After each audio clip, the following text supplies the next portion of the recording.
ملک میں نا جب آئین جب تک نہیں بنا تھا 1935 کے ایکٹ کے تحت جو تھا صدر کی جگہ پہ اختیارات کس کے پاس ہوتے تھے؟ گورنر جنرل کے پاس. سب سے پہلے گورنر جنرل قائد اعظم بنتے ہیں, اس کے بعد پھر محمد علی اور اس کے بعد پھر اسکندر مرزا. تو یہ 3 گورنر جنرل بنے. پھر جب پاکستان کا پہلا آئین بنتا ہے 23 مارچ 1956 کو, تو پھر اسکندر مرزا گورنر جنرل کے عہدے سے ظاہر بات ہے مستعفی ہو گیا, ختم ہو گیا عہدہ, تو وہ پھر صدر مملکت کا حلف اٹھا لیتا ہے, تو پاکستان کا پہلا صدر بن جاتا ہے. تو دستور کے مطابق صدر کا مسلمان ہونا ضروری قرار دے دیا گیا. باقی عہدوں پر مسلمان کی شرط نہیں تھی, ٹھیک ہے نا, باقی جو بڑے عہدے تھے اس میں مسلمان ہونے کی شرط نہیں تھی آئین 1956 میں. یہ اور بات ہے کہ بعد میں جب 73 کا آئین آتا ہے تو اس میں صدر اور وزیر اعظم دونوں کا مسلمان ہونا جو تھا وہ لازمی قرار دے دیا گیا تھا. اگلا نقطہ ہے اسلامی قانون. ٹھیک ہے, آپ جانتے ہیں کہ پاکستان بننے کے بعد فوری طور پہ جو عبوری قانون نافذ کیا گیا تھا وہ برطانوی قانون تھا. اب آپ کو یہ پتہ ہے کہ اس میں بہت سی ایسی غیر مسلم شقیں تھیں جو مسلمان جس پر ان کے تحفظات تھے. تو اسلامی قانون بنانے سے یہاں کیا مراد ہے کہ ملک کا قانون ایسا ہوگا جو قرآن و سنت کی تعلیمات کے خلاف نہیں ہوگا. اس میں ایسا کوئی نقطہ, ایسی کوئی بات, ایسا کوئی پوائنٹ, ایسی کوئی شک شامل نہیں کی جائے گی جو کہ اسلامی تعلیمات کے منافی ہو, قرآن و سنت کے منافی ہو. تو موجودہ جو قوانین جو اس آئین جو 35 کا ایکٹ چل رہا تھا, پہلے تو اس میں کی ترمیم کی گئی کہ اس میں کوئی ایسی بات تو نہیں ہے کہ جو اسلام کے خلاف ہے.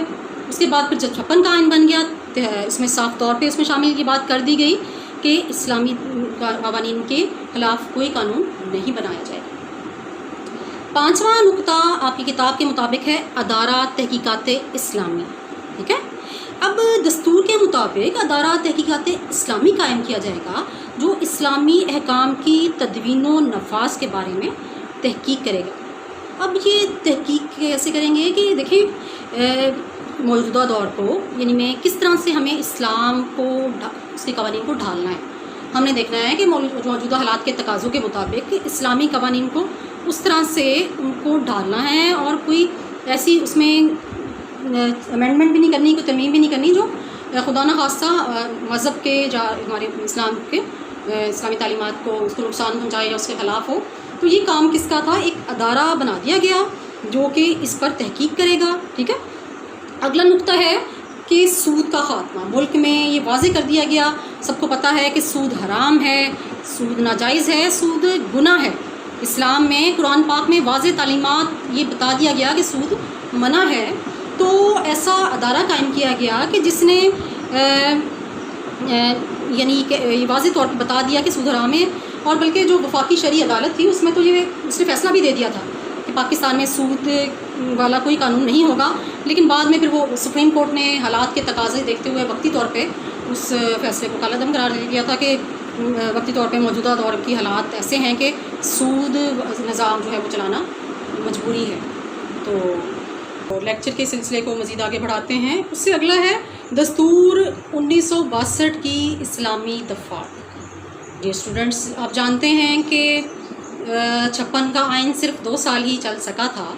تو اس کے بعد 27 اکتوبر 1958 میں ایوب خان نے اس آئین کو منسوخ کر دیا. اس وقت کے آرمی چیف نے اور چیف مارشل ایڈمنسٹریٹر تھے, انہوں نے ملک میں مارشل لا لگا دیا. اس سے پہلے شاید آپ کی کتاب میں یہ نہیں ہے, آپ کی دلچسپی کے لیے بتاؤں کہ 7 اکتوبر 1958 میں جو اس وقت کے جو سکندر مرزا تھے نا, اس نے بھی مارشل لا لگا دیا تھا. لیکن وہ مارشل لا زیادہ دیر نہیں ظاہر چل سکا تھا. ایوب خان نے اقتدار پر قبضہ کر لیا اور ایوب خان نے جو سکندر مرزا تھا نا اس کو ملک بدر کر دیا, ملک سے بے دخل کر دیا, اور اس طرح سے آل ان آل کا مالک بن کے بیٹھ گیا. فرد واحد کی حکومت قائم ہو جاتی ہے. بہرحال اس نے آئین کی تیاری کے لیے ایک کمیشن مقرر کیا, کیونکہ 56 کا آئین منسوخ کر دیا گیا تھا, ختم کر دیا گیا تھا. تو کمیشن نے ایک مسودہ تیار کیا جس میں تمام اختیارات کا سرچشمہ صدر کو بنایا گیا. یعنی کہ ایوب خان کے پاس تمام اختیارات تھے. تو ایوب خان نے 8 جون 1962 کو نئے دستور کو لاگو کیا, اور اس میں جو اسلامی دفعات تھیں وہ مندرجہ ذیل تھیں. اس کا جائزہ لیتے ہیں. اللہ تعالیٰ کی حاکمیت, وہی بات جو قرارداد مقاصد میں بھی ہم نے پڑھی. اس کے بعد ہم نے دستور 1956 میں بھی، اور اس میں بھی یہ بات شامل کر دی گئی تھی، واضح کر دی گئی تھی کہ ملک میں حاکمیت صرف اور صرف اللہ تعالیٰ کی ذات کو حاصل ہے. ٹھیک ہے، واحد یکتا خالق مالک ہے وہ، تو حاکم اعلیٰ اللہ تعالیٰ کی ذات ہوگی. اور اختیارات مسلمانوں کو تفویض کرتا ہے وہ جو اس کی مقدس امانت سمجھ کر اس کا استعمال کرتے ہیں، اختیارات کا استعمال کرتے ہیں. دوسرا نقطہ ہے آپ کی کتاب میں کہ ملک کا نام. عزیز طلبہ، ایوب خان نے سٹارٹ میں تو ملک کا نام جمہوریہ پاکستان رکھا تھا، لیکن بہت سے مذہبی اسکالرز نے، مذہبی علماء نے اور عوام کے جب زبردست اس میں ریئیکشن آیا تو ایوب خان نے پھر اس میں ترمیم کر کے اس کا نام اسلامی جمہوریہ پاکستان رکھ دیا تھا. تیسرا نقطہ ہے صدر مملکت کا، یعنی یہ تقریباً ابھی جو میں پوائنٹس پڑھ رہی ہوں یہ وہی پہلے چار پوائنٹ تو سیم وہی ہیں جو آپ نے 1956 کے آئین میں پڑھے، یعنی اللہ تعالیٰ کی حاکمیت، ملک کا نام اور پھر اسلامی قوانین، اور چوتھا ہے صدر مملکت کا مسلمان ہونا، یعنی 1956 کے آئین میں بھی اور 1962 کے آئین میں بھی یہ شامل کر دی گئی تھی کہ جو صدر مملکت ہوگا، کیونکہ اختیارات ظاہر صارے صدر کے پاس تھے، تو یہ واضح کر دیا گیا کہ صدر کا مسلمان ہونا لازمی قرار دے دیا گیا. لیکن جب 73 کا آئین آتا ہے تو اس میں صدر اور وزیر اعظم اور اعلیٰ سرکاری جتنے بھی عہدے ہوں گے ان میں کا مسلمان ہونا جو تھا وہ ضروری تھا، صدر اور وزیر اعظم کا. اس کے بعد ہے جی قرآن و اسلامیات کی تعلیم. ٹھیک ہے کہ تمام طلباء میں، اسٹوڈنٹس میں اسلام کا شعور پیدا کرنے کے لیے اسلامیات کی تعلیم لازمی قرار دیتی گئی. ٹھیک ہے، مسلمانوں کے لیے. اگلا پوائنٹ کہ اسلامی ادارے میں زکوٰۃ، اوقاف اور مساجد کی تنظیم کے لیے ادارے قائم کیے جائیں گے. اچھا، زکوٰۃ تو پتہ آپ کو چل گیا کہ مال کا 2.5% جو حصہ ہے وہ آپ غربا میں تقسیم کرتے ہیں. تو یہ اوقاف کیا ہے؟ دیکھیں، مساجد، دربار یا جتنے بھی مذہبی جو مقامات ہوتے ہیں ان کی حفاظت کے لیے، ان کی نگرانی کے لیے جو اوقاف کا محکمہ قائم کیا جاتا ہے. ٹھیک ہے، اس کے بعد اس میں تیسری بات کہی گئی مساجد کی تنظیم، یعنی کہ مساجد کو کس طرح سے باقاعدہ طور پر ان کو بہتر بنانے کے لیے جو ہے یہ ادارہ قائم کیا جائے گا، مساجد کی تنظیم کے ادارے قائم کیے جائیں گے. اگلا نقطہ آپ کی کتاب کے پوائنٹ ہے وہ 7، اسلامی مشاورتی کونسل. یہ ہم نے پیچھے بھی پڑھا کہ ایک ایسی مشاورتی کونسل قائم کی جائے گی جو مرکزی اور صوبائی حکومتوں کو مشورہ دے گی، یعنی اسلام کے بارے میں ایسے اس کے ممبر ایسے علماء ہوں گے، جید علماء، کہ جو حکومت وقت کو، صوبائی اور مرکزی کو اسلام سے، دین سے ان کی رہنمائی کرے گی کہ اس مسئلے کو اسلام کے مطابق اس طرح سے حل کیا جائے، یہ اقدامات کیے جائیں تاکہ مسلمان اپنی زندگیاں، ظاہری بات ہے کہ اسلام کے مطابق گزار سکیں. ادارہ تحقیقات اسلامیہ کہ ایک ایسا ادارہ قائم کیا جائے گا جو اسلامی احکام کے بارے میں اپنی رائے دے. ٹھیک ہے، کہ تاکہ اگر کوئی کسی میں کوئی شک یا کوئی ابہام ہے اسلام کو لے کے یا اسلام، تو اس ابہام کو دور کرنا اس ادارے کا کام ہوگا، تحقیقات کرنا. ٹھیک ہے، اس کے بعد پھر اس کو فائنل ڈیسیژن دینا، فیصلہ دینا کہ جی یہ چیز اس طرح سے ہے.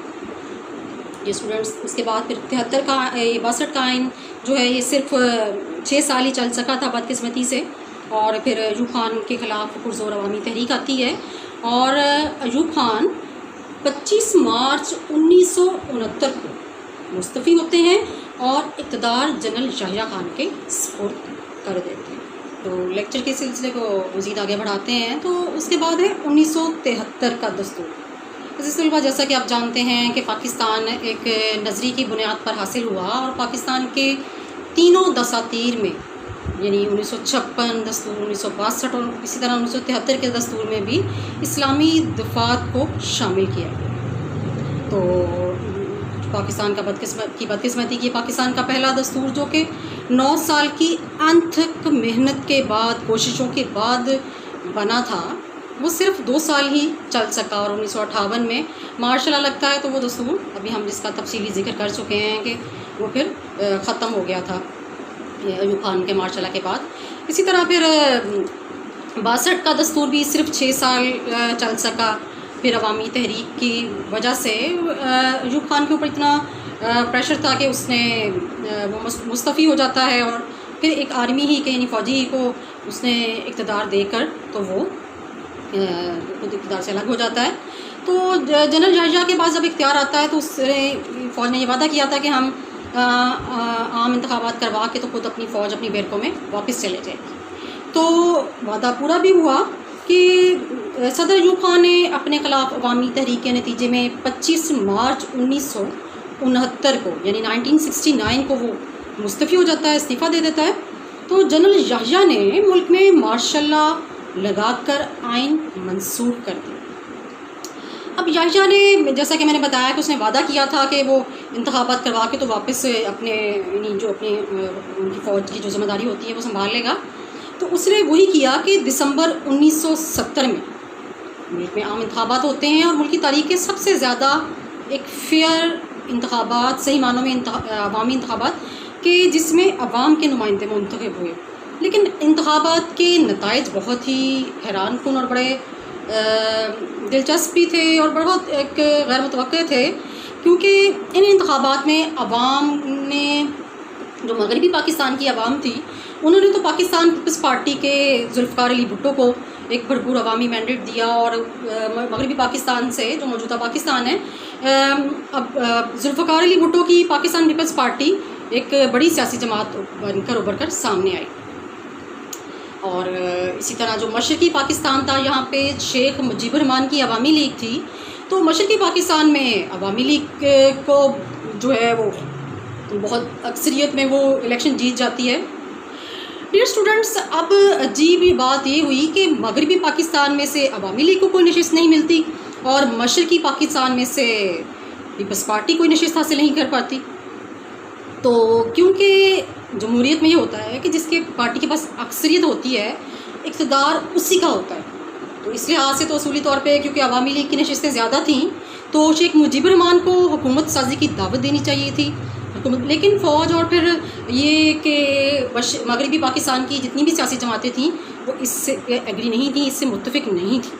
اس کی بھی بہت سی وجوہات ہیں. آپ نے 9th میں مشرقی پاکستان کی علیحدگی کے 14 اسباب پڑھے تھے, ان میں سے بہت سی وجوہات تھیں. ان میں ہندو اساتذہ کا کردار بھی تھا, پھر زبان بنگالی زبان کا مسئلہ تھا, اس میں وبنگا تحریک افواہ کا مسئلہ تھا, بین الاقوامی قوتوں کی سازشیں تھیں اور بھارت کا ظاہری بات ہے کردار تو پھر تھا ہی تھا نا کہ جو مکتی باہنی تحریک اس نے چلائی تھی اور کس طرح سے اس نے اپنے افواج مشرقی پاکستان میں داخل کی.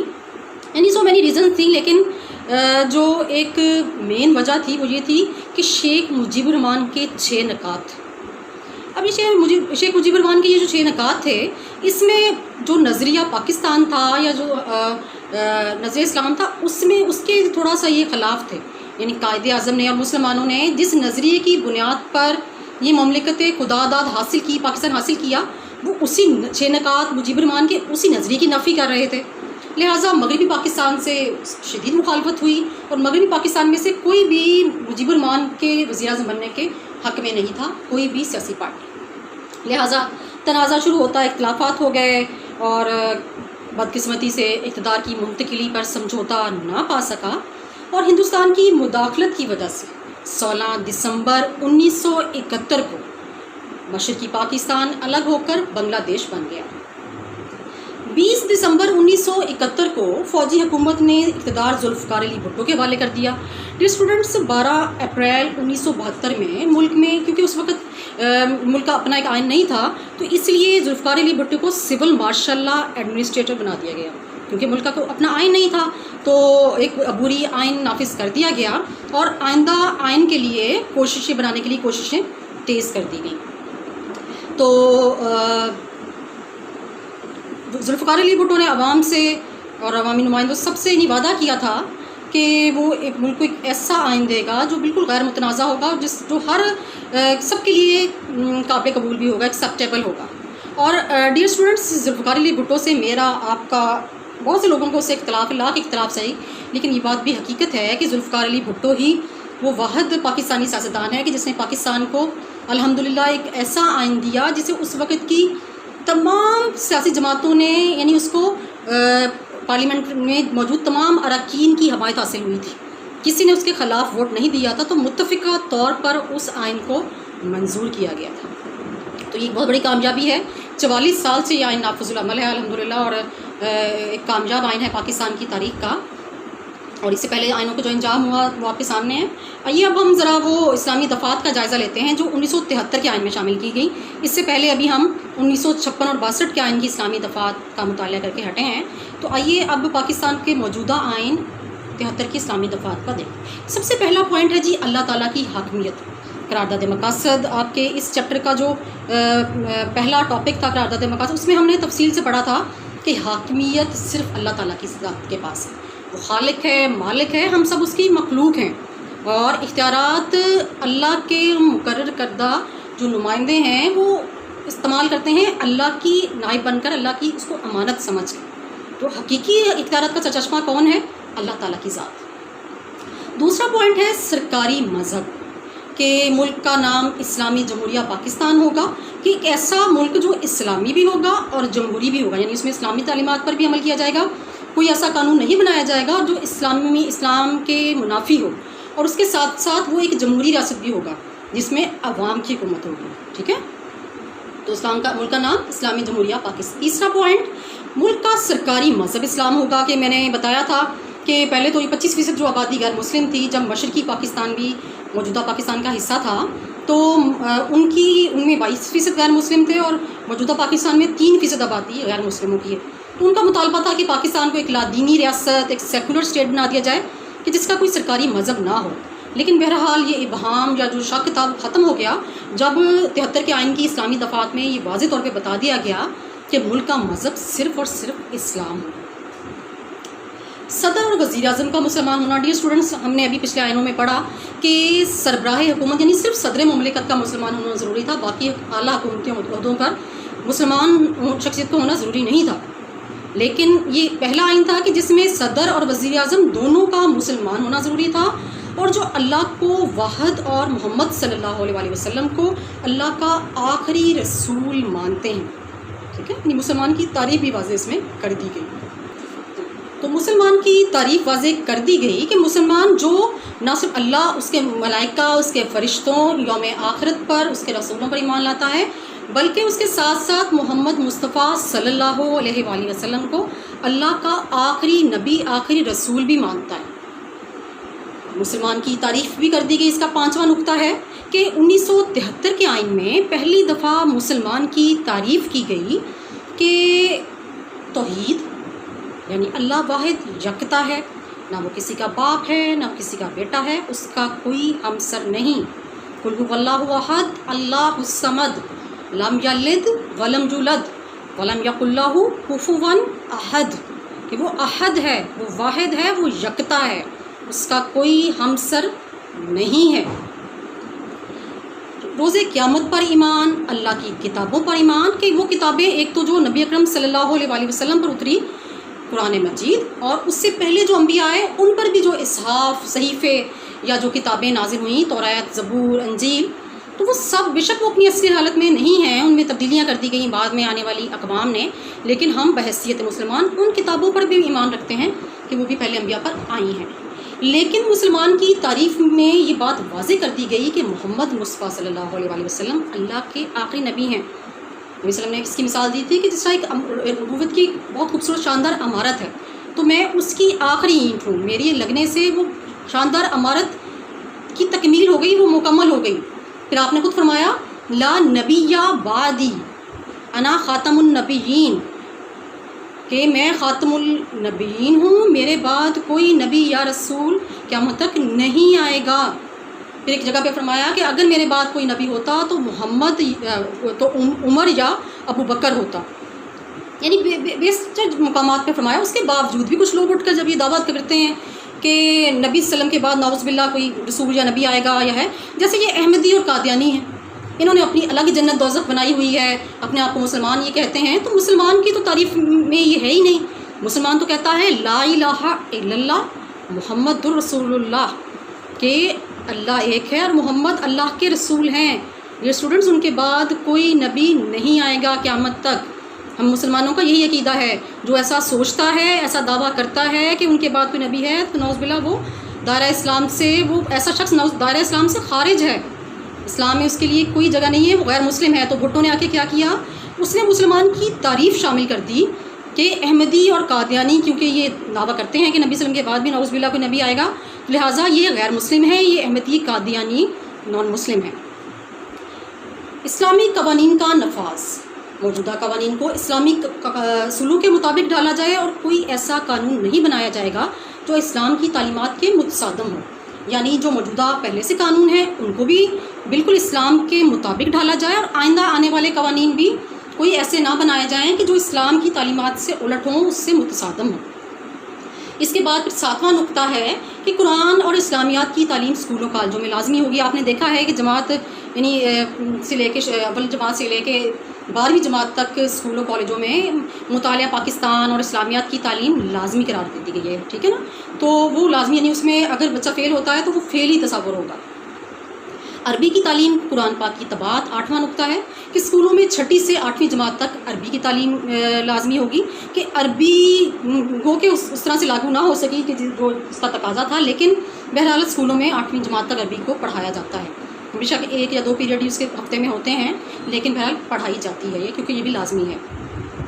اس کے بعد قرآن پاک کی طباعت غلطیوں سے پاک ہوگی، کہ حکومت ہر وہ ممکن کوشش کرے گی کہ جس میں کہ ایسے علماء سے رہنمائی حاصل کرے گی کہ جنہوں نے قرآن پاک کو اچھی طرح سے، جن کا ایک بڑا ایک وسیع کہہ لیں کہ ایک تجربہ ہے، کہ جن قرآن کو وہ اچھی طرح سے اس کا مطالعہ کریں گے، اس کو دیکھیں گے کہ کوئی خدا نخواستہ اس میں کوئی زیر زبر کی بھی غلطی تو نہیں ہے، تو وہ اس کی ٹھیک کریں گے، درستی کریں گے، اور پھر اس قرآن کے اس نسخے کو شائع کیا جائے گا، تو اور پھر باقاعدہ اس پہ سرٹیفکیٹ بھی جاری کیا جائے گا۔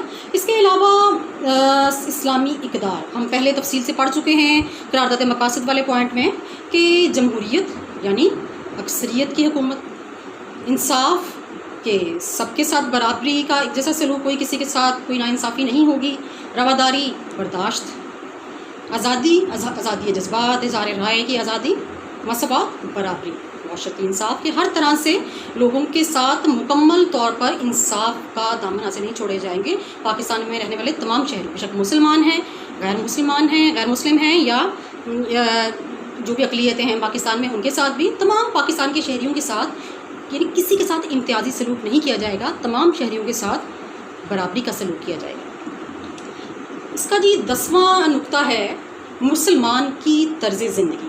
ایسے حالات پیدا کیے جائیں گے کہ مسلمان انفرادی طور پر اور اجتماعی طور پر اپنی زندگیاں اسلام کے مطابق ڈھال سکیں۔ اب یہ کس طرح ممکن ہے، کیسے ڈھال سکتے ہیں؟ دیکھیں، انفرادی اجتماعی طور پہ ایسے کون سے اقدامات کیے جا سکتے ہیں، جیسے کہ ابھی یہ ایک مثال ہے کہ اسکولوں مدرسوں میں بچوں کو ایسے مواقع ان کے سلیبس میں ایسی شامل باتیں کی جائیں کہ بچے ان کی دین کی سمجھ آئے، بچوں کی دین سے بچے دور ہی نہ ہوں، ان کے دین کے قریب ہوں۔ اسی طرح ہمارے جو یہ چینلز ہیں، ہمارا سرکاری چینل ہے یا دوسرے چینلز ہیں، قرآن پاک کو ترجمے کے ساتھ نشر کرتے ہیں، پھر اذان کے وقت اذان 5 ٹائم میں نشر کی جاتی ہے، سرکاری ٹیلی ویژن میں بھی اور دوسرے چینلز میں بھی۔ اس طرح رمضان میں بھی خصوصی اہتمام ہوتا ہے نشریات کا، تو روزے یا حج کے موقع پہ تو وہ ساری یعنی کہ جو ہے نا ایسے مسلمانوں کو دین ایسے پروگرام نشر کیے جائیں جس سے بچوں میں خاص طور پہ اور مسلمانوں میں بھی دین وہ اپنی زندگیوں کو اسلام کے مطابق ڈھال سکیں۔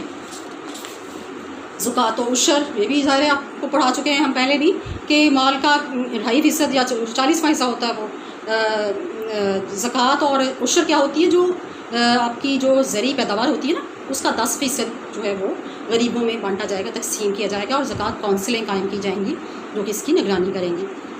اس کے بعد سود کا خاتمہ، ابھی ہم نے پچھلے دونوں آئینوں میں پڑھا، لیکن بدقسمتی سے اس پہ عمل تو نہ ہو سکا، لیکن بہرحال یہ بھی ایک قانون کا حصہ بنا دیا گیا کہ جو سود کا کاروبار کرے گا وہ غیر قانونی بھی ہے، غیر شرعی، غیر اسلامی بھی ہے، تو ملکی معیشت کو سود سے پاک کیا جائے گا۔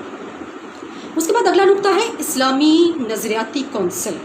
اسلامی نظریاتی کونسل قائم کی جائے گی جو قوانین کو اسلامی تعلیمات کے مطابق بنانے میں قانون ساز اداروں کی رہنمائی کرے گی، اور موجودہ قوانین کو بھی اسلام کے مطابق ڈھالے گی کہ کس طرح سے ملک میں ایسے قوانین لاگو کیے جائیں کہ واقعی صحیح معنوں میں کہ جو ہمارا جس نظریے کی بنیاد پہ اس ملک کو حاصل کیا گیا تھا وہ نظریہ حاصل ہو گیا، عوام کو بھی یہ لگے، اور یعنی جو مقصد تھا وہ ہمارا مقصد ہمیں حاصل ہو گیا۔ تو ڈیئر اسٹوڈنٹس، 1973 کے آئین کو جب ہم اس کا مطالعہ کرتے ہیں تو ہم دیکھتے ہیں کہ وہ کون سی باتیں جو 62 اور 56 کے آئین میں مکمل نہ ہو سکیں وہ 73 کے آئین میں ہمیں وہ مل گئیں. تو وہ باتیں ان میں سب سے پہلی بات تو یہ ہے کہ یہ آئین جو تھا یہ ایک متفقہ آئین تھا، ایک متفقہ دستور تھا کہ جس میں تمام سیاسی جماعتوں نے مل کے اس آئین کو منظور کیا تھا، اس کے حق میں فیصلہ دیا تھا. اس کے بعد ہے اس کو براہ راست عوامی نمائندوں نے بنایا تھا، عوامی نمائندوں کا بنایا ہوا یہ دستور تھا کہ اس پہ سب کا اتفاق تھا. عوام کے نمائندے جو کہ الیکٹ ہو کے اسمبلیوں میں آئے تھے انہوں نے یہ بنایا تھا اور اس میں سب کا اتفاق تھا. اس کے بعد اگلا نقطہ ہے کہ عوامی امنگوں کا یہ ایک ترجمان دستور ہے کہ عوام کی خواہشات جو تھیں وہ اس آئین میں پوری ہو گئیں، جو ان کی ڈیمانڈس تھیں. اسی طرح یہ صحیح معنوں میں ایک اسلامی دستور ہے، ایک متوازن دستور ہے، بیلنس دستور ہے، جو سب یعنی کہ ہر کہہ لیں کہ طبقہ فکر کے لوگوں نے اس کو پسند کیا، اس کو منظور کیا. اس کے علاوہ اس آئین میں صوبوں کے حقوق کا تحفظ کیا گیا، صوبوں کے حقوق کا محافظ آئین ہے، ٹھیک ہے. اور انتظامیہ، مقننہ اور عدلیہ کے درمیان ایک بیلنس اس آئین کی وجہ سے آ گیا. ہر ادارے کو اپنے اپنے فرائض کا، ڈیوٹیز کا پتہ چل گیا کہ انہوں نے اس کے مطابق کام کرنا ہے، ٹھیک ہے. تقریباً 46 سال کی جدوجہد کے بعد یہ آئین 40 سال تک یہ آئین ابھی تک اس ملک میں نافذ ہے اور انشاءاللہ یہ رہے گا رہتی دنیا تک. اور ایک ہر لحاظ سے ایک مکمل، ایک کامیاب اور ایک ایسا آئین کہ جس کو وفاقی اور صوبائی حکومتوں میں جس نے ایک بیلنس کر دیا. امید کرتی ہوں کہ لیکچر آپ کو اچھی سمجھ آیا ہے اور اس کے ساتھ ہی آپ سے اجازت چاہتی ہوں. اپنا اور اپنے گھر والوں کا خیال رکھیے. اللہ حافظ. جس امت کی بنیاد اتنی بڑی قربانی پر ہو، وہ امت کہے کہ سود کے بغیر گزارا نہیں، جھوٹ کے بغیر گزارا نہیں.